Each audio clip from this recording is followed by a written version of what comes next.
tool, not just used for submissions, but also can be used as a transitional tool. And this will be one of those moments where I use it as a transitional tool, not necessarily as a side control position. So we worked on another entry to the Kimura as well. So we'll work on that now. What I'm looking to do is to isolate this bottom arm, or this arm closest to me, I should say. Because what I'm going to do is I'm going to overhook this arm. It's probably going to be framed up against me, just like so. So what I'm going to do is I'm going to go and overhook it. I'm not just going to like overhook, or like overhook, you know. I'm really going to overhook onto the belly, basically. See how that works? And then what I'm going to do is I'm going to switch to a reverse case, and I'll be very careful when you do this, because if he drives into me, right, and I'm not ready for it, I'm going to lose that position. So when I do that switch into the reverse case of position, I need to make sure that my hips aren't just lazing about, just like so, okay? Now, once he kind of calms down a little bit, I can bring that arm up a little bit, start to apply pressure to it. He's going to swim that arm.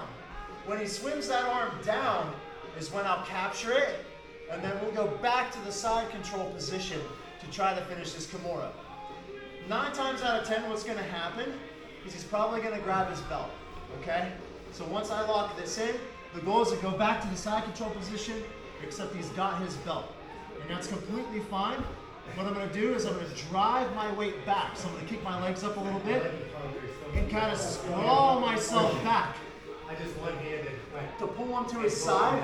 Once he's on his side, I'm getting up and stepping over the head. Now, if I can, what I'm looking for is a rip and a finish, right? But sometimes that doesn't happen. Turn around this way.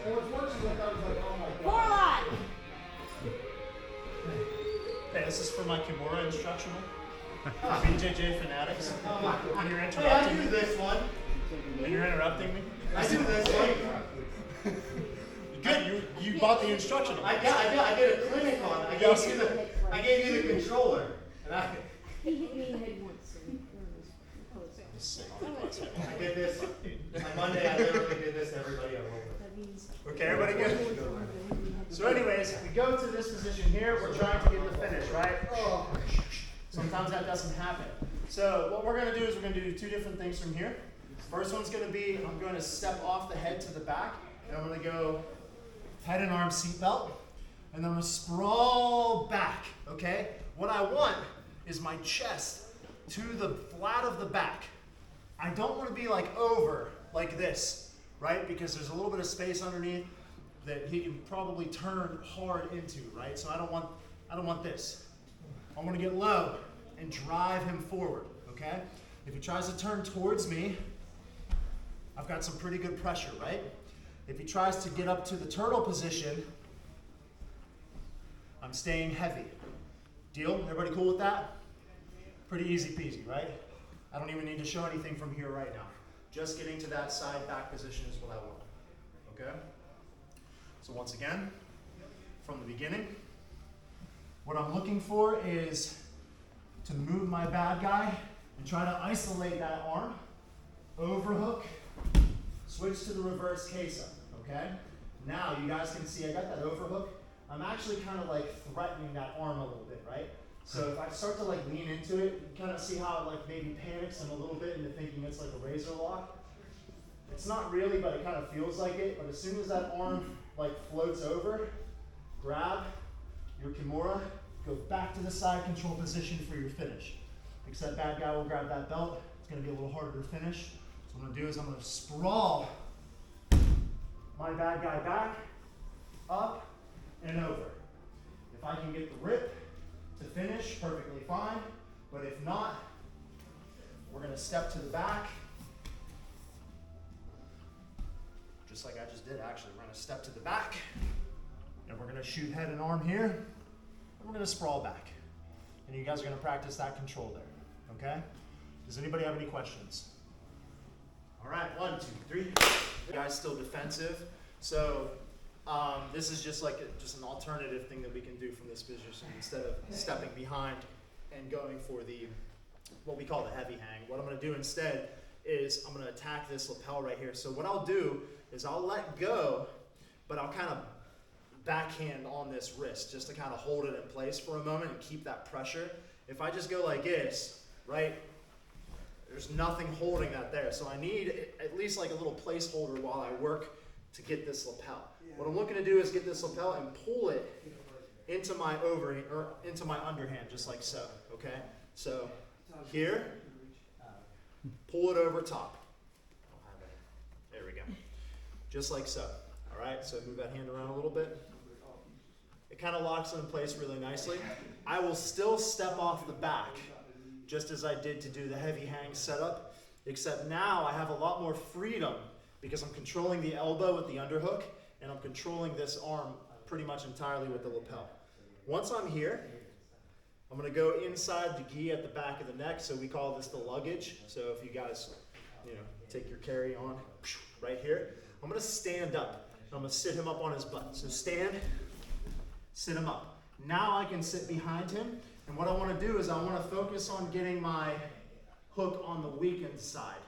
So my hook goes into the lapel controlled side. So here, look. Okay? If he defends, reverse that. If he doesn't defend, right? First hook goes, or second hook goes in. Probably what's going to happen is he will defend. So I'm going to go high instead and chomp down over top of that arm. Okay? So you guys can see I'm kind of at a little, like an unequal high back mount here. Okay? With this lapel, very nice. I can now actually just switch to my Kimura position here, okay? Any questions on that so far? So once again, from your Kimura position here, he's not budging. I could go to my heavy hang off the back. What I'm gonna do instead is I'm gonna backhand, lapel, pull it over top. No slack, okay? That's space for bad guy defense, all right? We don't like that.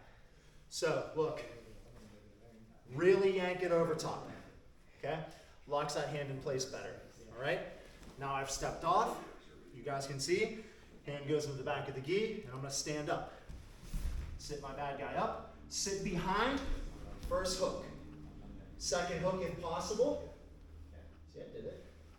If not, he's really defensive. Now he's paying attention. He's not letting me in. Look, go over top and chomp. This guy is like defensive here. Look, we don't care. Chomp over top of it, okay? Now you can really isolate that arm away, okay? There's other stuff we can do here. Something you guys recognize. Something you guys recognize is attacking, right, this arm. However, and this is not something I showed on Monday, but I'll add it. What defense is left up here? Right? We took this away, we took that away. There's not a lot of defense left, right? So now I'm going to go high right here. Start to pull. It's not pretty, but it's functional. Okay? We can turn it into a loop choke, right?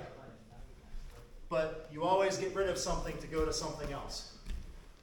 If I go to loop choke, I let go of that lapel control. Some people are, a little hesitant to do that, but it's doable. Does anybody have any questions there? 1, 2, 3. Let's give it a go.